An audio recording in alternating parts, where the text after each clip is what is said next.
Welcome to episode 2 of In the Hot Seat. What is In the Hot Seat? Well, every 2 weeks we'll be engaging with industry experts and or customers in a lively discussion, debate, and even some discourse as we humanize the digital experience.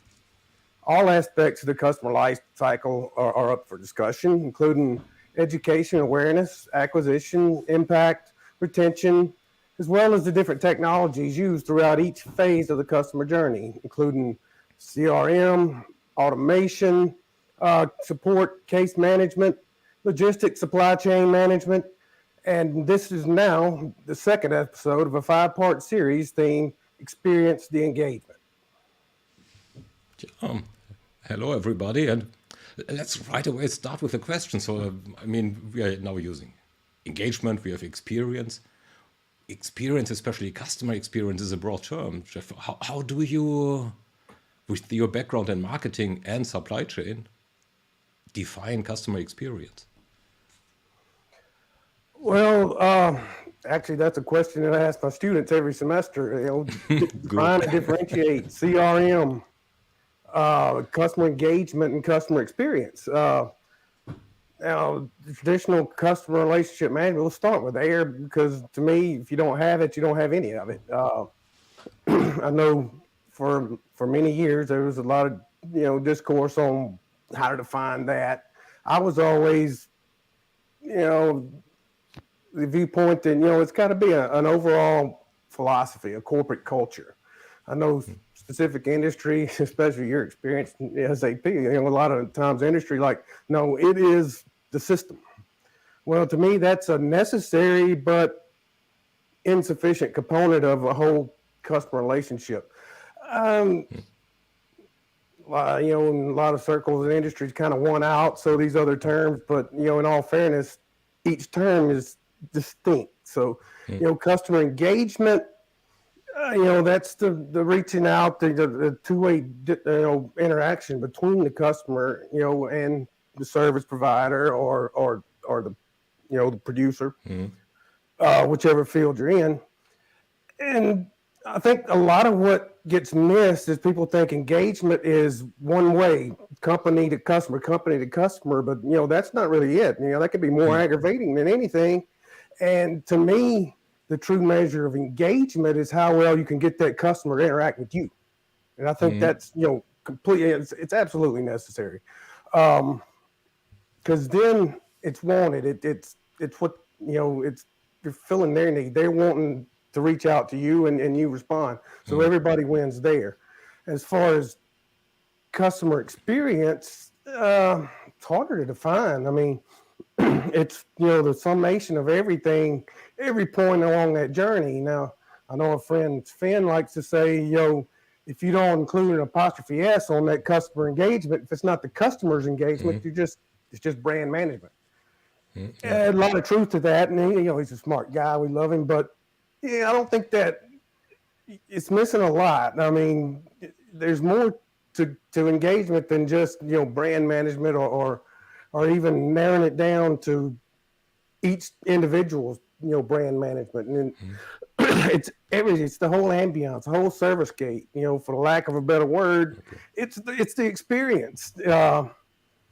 And I know Greenberg and LeMay are in the background screaming at me. You never use a word to define a word, but that's what it is. It's it's a global concept. It differs from satisfaction, but it leads to it. Well, how do you differ in those? Well, the experience, I follow Paul's definition there. It's actually how a customer feels about company over time. Short and brief and pretty succinct, I think. Let's see what our today's guest has to say about that. So today we are speaking with Fernanda Amaral. She is account strategist and bar raiser, as he positions herself. And as such, she helps businesses define and implement digital communication strategies to improve their customer engagement, their operational efficiency, and with that then, of course, the profitability. She serves as a consultant for those companies that build meaningful customer experiences, and that based upon personalized and global communications. She holds a degree from the University of West Florida and has a strong background in sales and marketing, which makes her the candidate to talk about that. And on top of that, she's a very accomplished tennis player. So let's bring in Fernanda. Hello. Hi. Hey Hey, guys, how are you? doing good. How are you? Oh, Thank you for having me. oh well, a pleasure, a pleasure. So really, really great to have you here. So, but after my words, just do a little self-introduction. You can probably do it far better than we could do Sure, it. sure. So I've been working with technology, most specifically, communications technology for a while now, for about 5 years in total. For the last 2 years and a bit, I've been working at Twilio. I have a background in tennis. You're correct on that. Did play tennis competitively all my life. Now I shift my focus to new challenges, which is technology, right? Nobody knows everything about technology, and we're all here trying to figure things out. And usually to please the customer and to please whoever is gonna buy our product and keep them happy. So it's a pleasure to talk about this topic in specific. It's one of my biggest passions. Yeah, having passionate topics with the passion and talking about them is always a great thing. Nothing more boring than not having a passion, right? So, Yes, so, and yeah. so basically, for all of us who do not know Twilio, and I guess there are two or three of us on this planet, what is what is this company about, and what Yes. does it have to do with customer experience? Twilio, for those who don't know, it's a communications platform as a service. So it provides the entire customer engagement platform from the CDP, the customer data platform, until the contact center solution and the interfaces that your agents are seeing. We are very known for our channel APIs, our communication systems, automations. So, for example, if you're ordering a food at home and you receive a notification about the food status, your driver left, your food is on the way, the food is at the door, or whenever you are in a doctor's appointment and you receive a confirmation, hey, please confirm your appointment tomorrow. Those are all type of communications that are done via API, connecting the internet world, the application world, with the consumer. So you can see now why it's impacting customer engagement and experience, right? We are the touch points in many areas of the customer journey, from the time you are gathering the data, from the source, from the time you are unifying and analyzing this data to really understand customer behavior, until the point that you're going to use this data to communicate with your personalized message and build your software to innovate and to create a meaningful customer experience.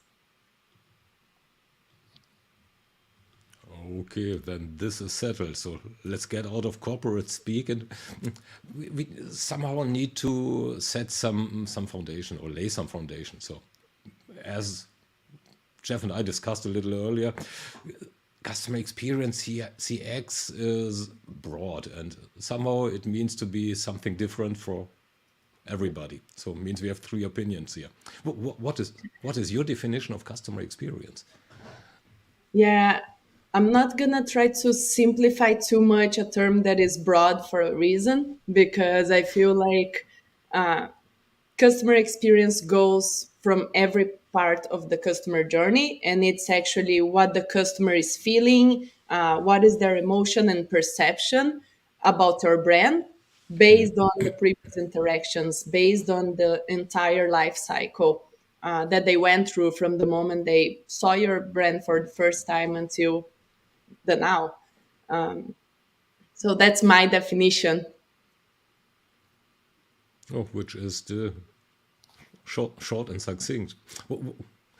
What can technology players do there? I mean, at the end of the day, the experience is on the receiving side. Correct. How do technology vendors, or how are they able to support that? Well, there are many ways you may see support from the moment that you need an application that is easy to navigate and it's user friendly. So having a good interface for the customer to interact with, uh, to the communication side as well. So making sure that you are communicating in the right channel at the right time, with the right information.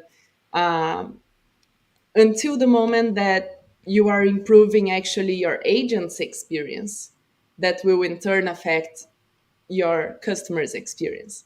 As you know, PwC famous experience research revealed, most of the factors that influence a customer perception of your brand are related actually with the agent. So they include unfriendly experience affected me, or the employee's attitude, or employee's knowledge about the subject. So the agent experience and the customer experience, in my opinion, they are super related.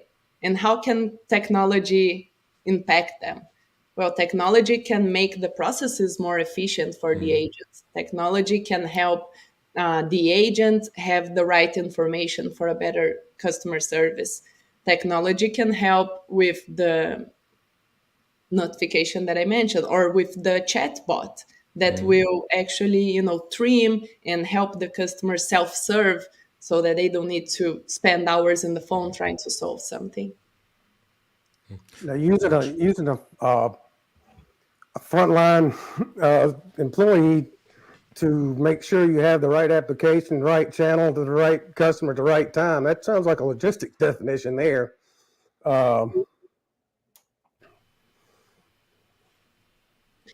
Could be seen as logistic, uh, but with the amount of data that we are gathering, all this, in all these applications and using that to communicate, is kind of a logistics things to make sure that we're able to put all this data together and be able to deliver them. So ultimately, it's my understanding that will still impact the customer, because that's what the customer is experiencing. I mean, there is a continuous discussion going back and forth about, does employee experience affect customer experience? People are saying yes, other people are saying no way. And the third group of people is saying, show me the data. Do you have some, as part of what you are doing, some evidence, some data collection that really says in how far an employee experience supports customer experience or disturbs it? Uh, Twilio didn't study about customer experience. Well, one of the things that cause the problem is the discrepancy, right? So 75% of companies say they have a tremendous customer experience, great, excellent, and Yeah, over half of those consumers disagree, yeah, say that it's yeah. bad or average. So there's definitely a problem in that. Now, how it's gonna impact in every stage, it really depends on how hard are you trying, uh, how attentive are you with little processes from different departments that are focused on the customer. So are you actually thinking through their entire journey to go over it, and the impact that it has is, if I'm not mistaken, 70% improve increase in revenue if you are, providing that experience to the customer. So backed in data, yes, it will affect. Yes, it will affect how many customers will come back to you. It will affect the word of mouth. It will affect how many customers are telling to their friends. It will affect, the bottom line eventually. So if you're gonna see the impact now or in a little bit, I think it's a matter of time. Okay. Now, how can we then explain that there has been another study that we are talking about data and studies? Yes. PwC says there is some combination. Forrester Research, they just conducted a study where they found that actually their customer experience index that they are measuring for 7 or 8 years now, for the first time ever, has a drop. They are back to basically pre-pandemic levels. So, what is your take on that? So my take is companies are pressured. Companies are pressured by the economy. Companies are pressured to be profitable, and they end up looking for cuts in their budget. And unfortunately, they are ending up cutting a lot of the customer engagement part of it. And backed on data, again, this is going to have a tremendous impact. Let's go back Yeah. to, studies and say that, on average, PwC also found that over 40% of the customers are likely not to come back to buy from you after bad experience. So that's a big number, and Yeah. I think that post pandemic, a lot of these costs were like, let's focus on cutting costs, let's focus on being profitable, and the customer experience ended up suffering. For example, if you go to a hotel now, many of these hotels stop doing the room service as they did before. Before it used to be, every day we're gonna get room service. Nowadays, you go to a hotel and many times it's like, oh, our room service is every 4 days. Well, guess what? Most people are not staying in the hotel over 4 days. So you basically don't get any room service. And those were things that changed during the pandemic. And oh, wait, it was convenient. We cut a lot of costs on that. But they didn't get to see the impact on customer loyalty because, there was a justification for that in COVID times because yes, it's good for me. I don't want to get a virus.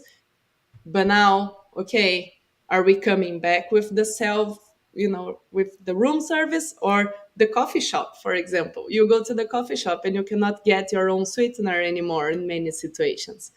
Uh, that's cutting costs. Is it improving the customer experience? I don't think so. Well, yeah, you make a great point. But with all the pundits screaming we're headed into global recession, possibly, how would you recommend companies face the Yeah. customer engagement, customer experience, the balance between good experience and financial stability sometimes can't be helped. Yes, it's definitely something that takes a lot of thought and consideration in specific, of each company. But one of the things that I've been seeing my customers do and many of the people I've been consulting to do is actually implement the customer experience and the employee value inside the company's culture so that the entire company is focusing on bringing value to the customer. It's actually a priority across the board. Um, Focusing on their agent experience, focusing on their employee experience. So making sure that we are hiring well, we are enabling these people well, we are teaching them about products and services we sell, and also we are providing the right tools for them to do their job efficiently, so that they can have a unified view of what is going on so that they can help their customers in a convenient and fast manner. Uh, those are all points that, on the long run, it's improving the efficiency in a way that will allow you to scale, and it will also bring with it the customer experience that will bring the loyalty, will create the image of your brand to a point that, yes, you are set up for success. Another thing is that most companies that are succeeding nowadays, they are differentiating themselves through software. So if you're using, the same software that everybody else is doing, you are having trouble differentiating most of the times, especially in this economy, in this market that is squeezing out of everybody, you know. So being able to customize the customer experience, being able to create and test different things and adapt to the consumer's changing needs adds to the tech stack whenever something new comes up or test a new workflow. These are all factors that will bring up revenue in the long term in an efficient manner, even though it may be a little bit of investment up front. But hey, you're in business, right? If you're not hoping, if you're trying to grow without investing, I don't think you're in the right spot. There was an interesting comment from Sven. There is a difference between customer experience and customer's experience. Yeah, I told you he was listening. How? Well, it's written, apart from it being written differently, one with an apostrophe S and the other one without. How would you see that? I mean, That's a really good question, Sven. I'm so curious to hear your thoughts on it. I'm sure you have many. Can we bring Sven on? In all fairness, we can make a whole show just out of that statement. yeah. But So I mean, So I have a very clear opinion, but this makes him mad at me, I think, which we don't want to. guess you're gonna say that the customer owned their own experience. Is that it, Thomas? For what I I need. think that is his opinion too. But where's the difference between if it's customer's experience is me, right? Customer experience then would be the tech or could be the tech, which I would call engagement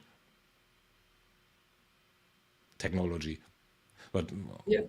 so I think back to what I said earlier, maybe good engagement is allowing the customer to believe that they are in control of their own experience, Yeah. whether you're doing it or not. yeah, which is a totally interesting set of questions as well, or set of directions as well. Do they only believe it, or are they in control? It's a perception. Now, it's a perception that is created by you. Well, my perception is that I am in control as a customer. Is it right or wrong? Am I in control, or To a do I certain only believe it?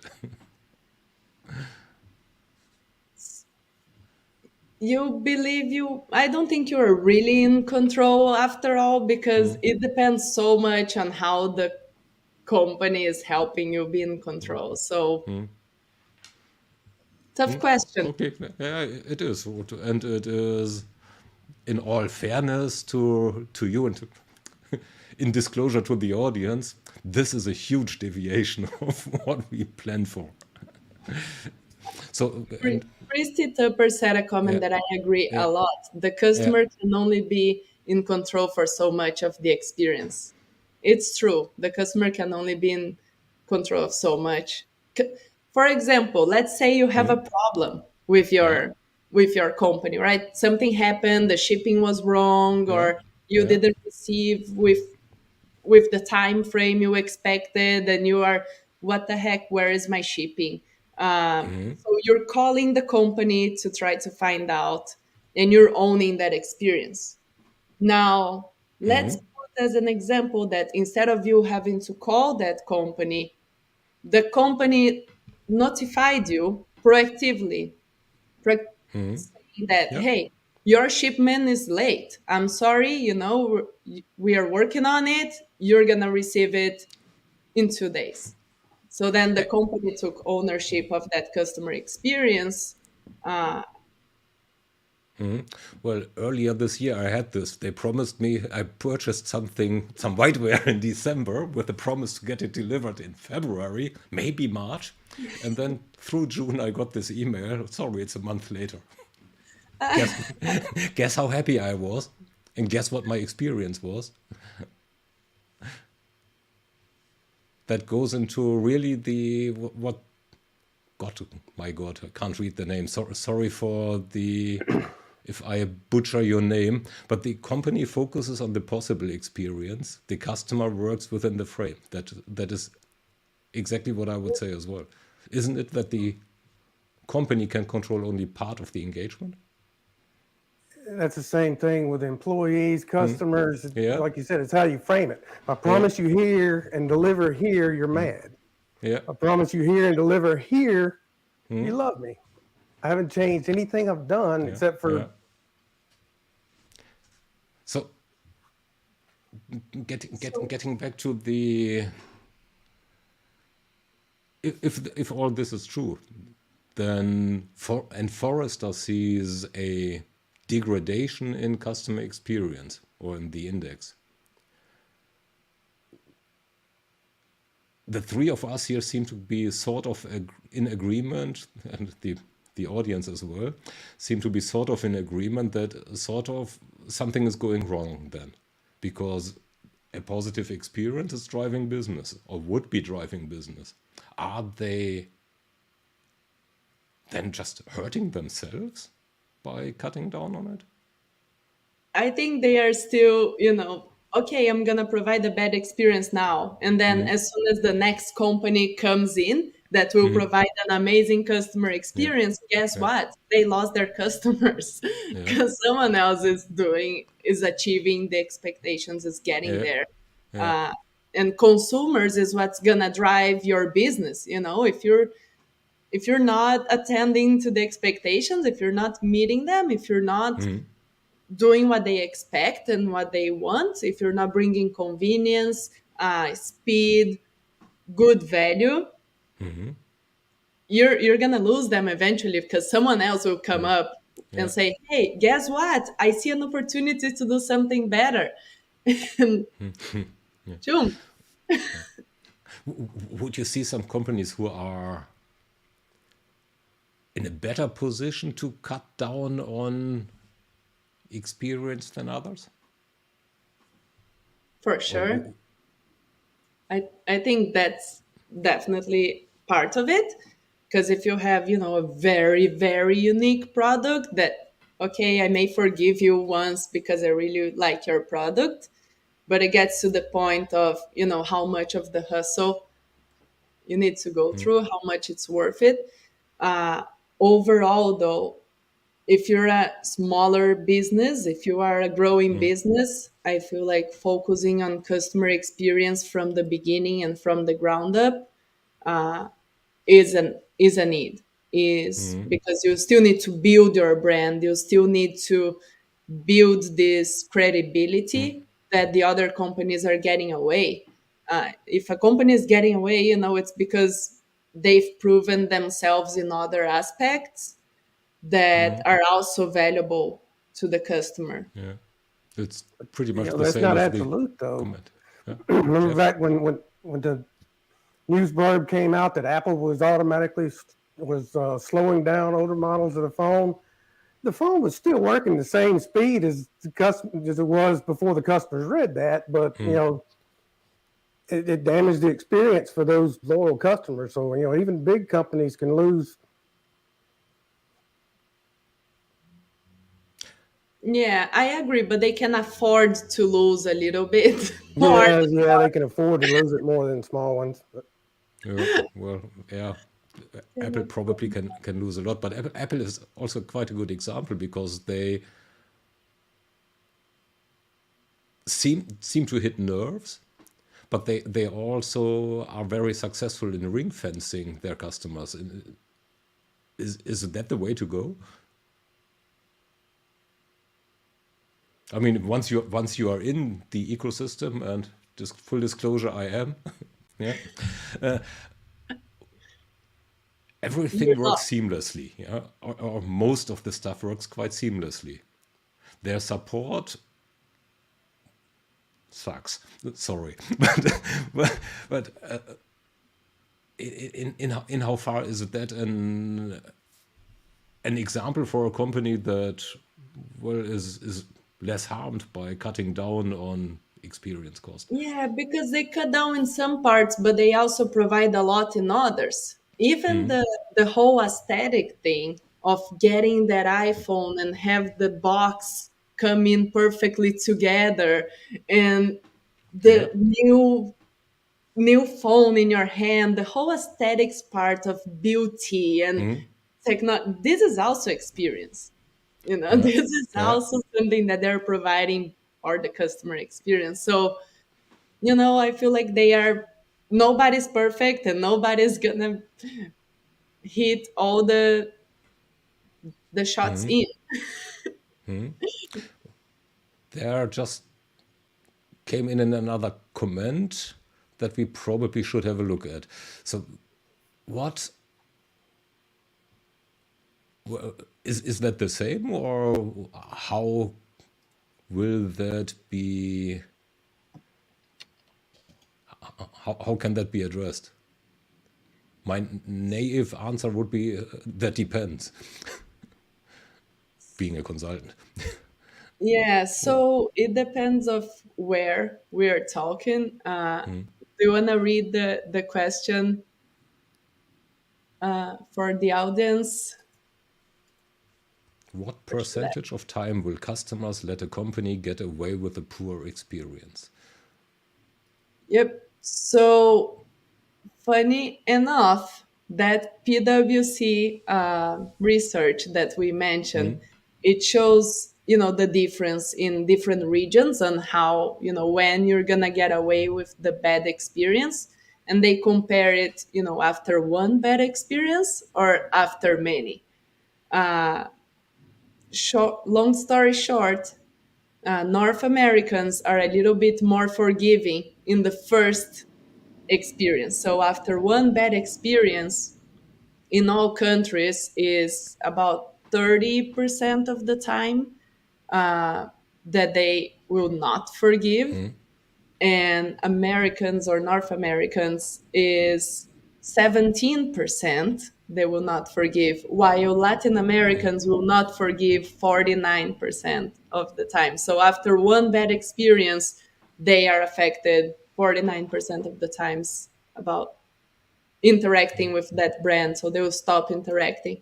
And after several bad experiences in all countries is about 50%. So it's pretty high. It is quite Who's more high. likely to take the blame when there's multiple moving parts? As an example, Dish Network and ESPN just got into a big, pricing debate. Dish Network did not let its customers know that they were down to the minute, and ESPN cut off college football on Saturday.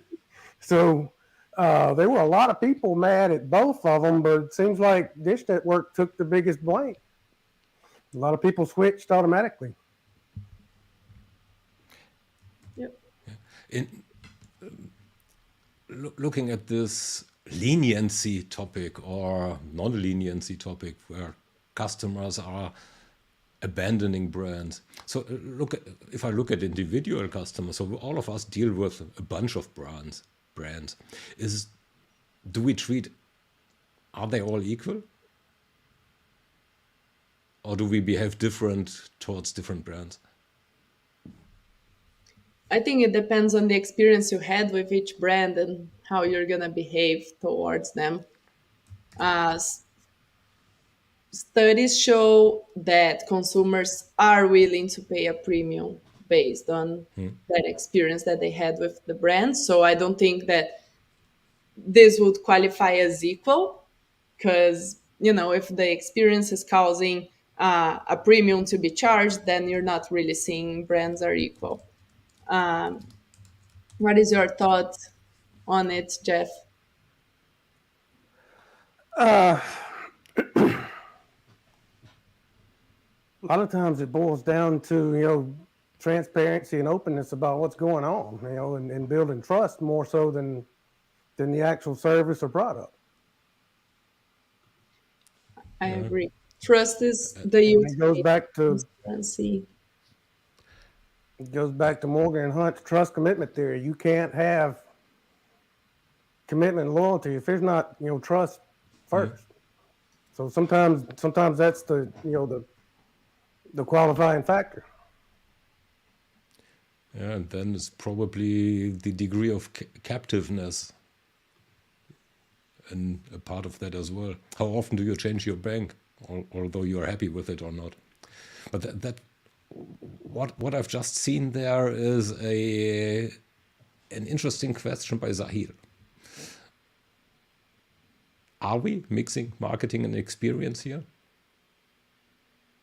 Which actually is kind of a topic for one of the upcoming shows. Who owns the experience, or who owns experience? But it is, how equal are marketing and experience, if at all?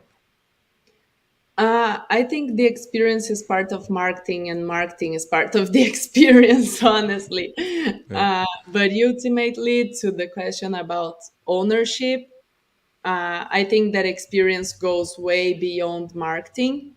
In my opinion, it's in every part of the supply chain. It's in every department of the company that needs to be focused on the customer experience to deliver what it is. And that experience, I think, ultimately starts, delivering the brand value, and then it becomes kind of marketing as well, and you can market that. And sometimes companies are marketing something and not really, building that expectation for nothing.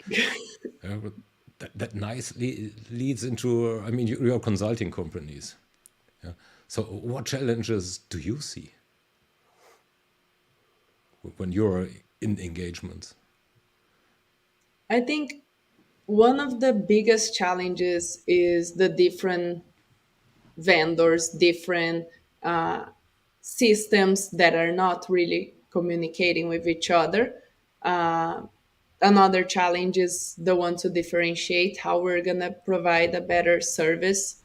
And usually, what we end up doing is seeing how can we create a unique system? How can we centralize? How can we provide this better workflow?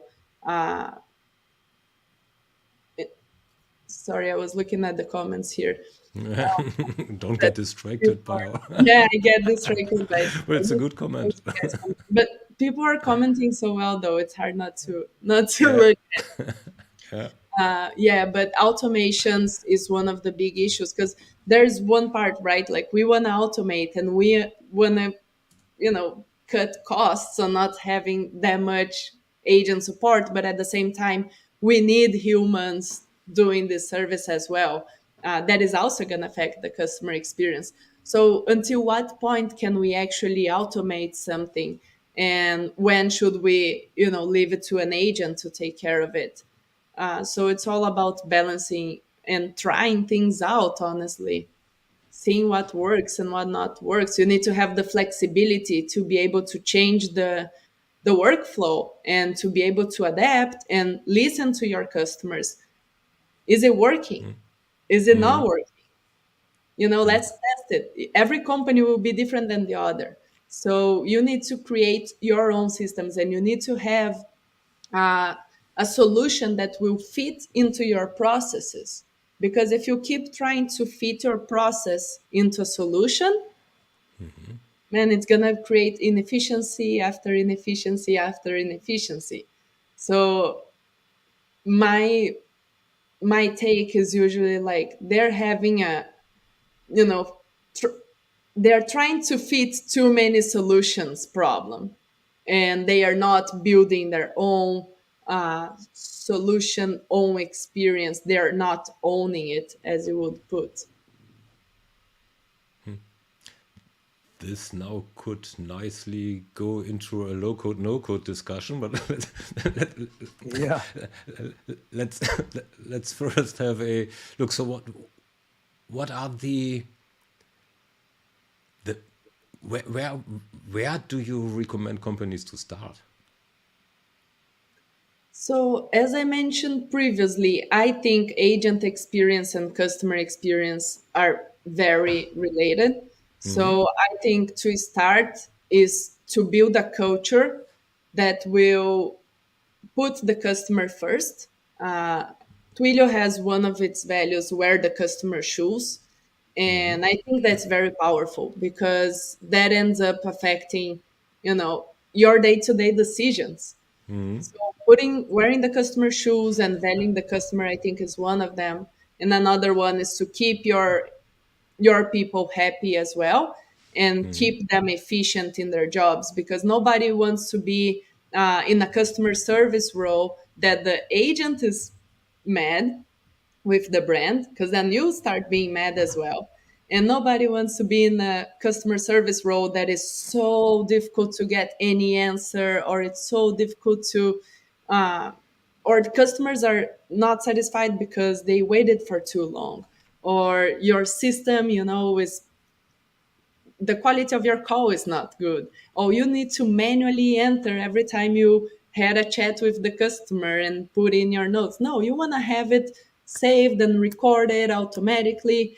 You want to have the customer opportunity in front of you, what they just bought from you. As soon as you're talking to the customer, they don't want to be repeating the information, and you don't want to be asking. You want to be able to see, yes, verify if it's true, if it's the right customer. Yes, sure. But I feel like to start going back to the big picture, I would say focus on the culture of valuing customers and employees, and build efficiency in your processes to prepare for scalability and to keep flexible for changes. So you don't want to be stuck with one solution. You don't want to be fixed and not be able to adapt and test things out. And as new technologies come, you want to be able to quickly implement it. So I think focusing on building innovation through software is a big part of it. Most of the companies that I see succeeding nowadays, they have a unique software. They have a unique way of interacting with their operation systems and their company and their customers. So Sahil just wrote something interesting about a misalignment. How can, apart from well, culture is probably only one thing, only in quotes, only one thing, but how can this misalignment be mitigated? yep. So for those who are not seeing the chat, Sahil said that the biggest problem is the people, process, and technology misalignment. So that goes back to systems, right? I feel like technology can help with this alignment among people, process, and technology. So, for example, let's say you're getting, because nowadays we have a lot of data, we have data, so we need to start making sense of this data and understanding, what is that people want, what is it that we need to do as a company and our processes, and fit those processes to reach our goals, to have this alignment. So I think CDP plays a big, big part of it. Being able to get data from different sources into one spot to have this one unique view of the customer that will be shared among the departments, so that you're not having your product team looking into one data or taking so long to find information about something that is not even taken in consideration the data that the marketing team is using from their other data sources. So I feel like having this ability to unify and create this one view of the customer is extremely important to understand what are the customer traits, how are they behaving in our website, when are they buying, or which products can we recommend to this customer, or where do they like to be reached, what is the device they like, what is the channel that they like to be communicated. So part of this alignment, I feel, is like unifying these systems and tools to do the right outreach to engage with the customers.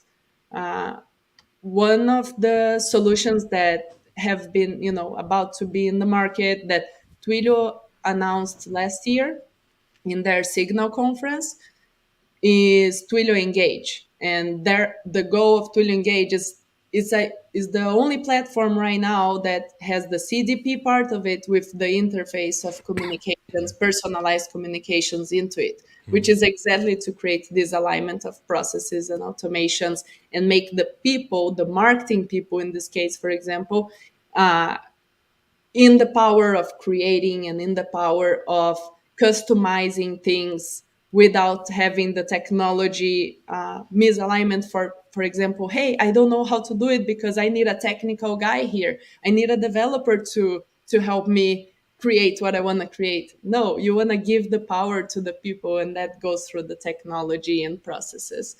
I don't know if that helps with Sahil question or comment, but I feel like it's a question that is very well placed, and it's Yeah, difficult to meet everything at once, honestly. yeah.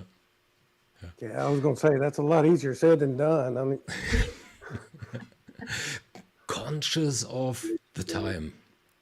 And as we already briefly touched into it, leading into the next hot seat, who in the company owns CX, in your opinion?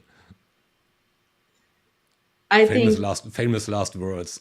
Full screen, please. yes, I believe that customer experience is something that all departments influence, and I feel like everybody, even in their unique role, can take ownership and think, how is that impacting the customer journey? How is this going to impact the customer perception of the brand and the feelings, and how can I make this better? I honestly think that everybody owns it. It's your product that needs to be good, it's your customer service that needs to be good, it's your billing processes that needs to be good. So it goes from business operations to marketing to sales to customer success. I think it's everybody. Okay, thanks a My lot for Fernanda. So I am glad to say that you survived the hot seat. more or less. I'm on fire here. That's good. Then we have mission accomplished, Eve. Well said. Yeah, well said. Thank you so much. thank you for Thank you being for here. being here and enduring our punishment. So thanks a lot. And to the audience, if you think what it takes to be in the hot seat, then let us know. We'd love to hear from you. This is it for today. Thanks so much to Fernanda for being with us this week. Oh my God, I need more coffee. Thanks a lot for all the great comments that we had that we could really work with and did work with. Thanks a lot for that as well. So I'm Thomas Wieberneit. I'm Jeff Risher. You And are I'm friend. Fernanda Amaral. Thanks a lot for being here. Tune in next week for different faces, different topics, different perspectives as we put someone else into the hot seat. That's it for Yes, today. thank you guys so much for participating. Love being with you. Thank you.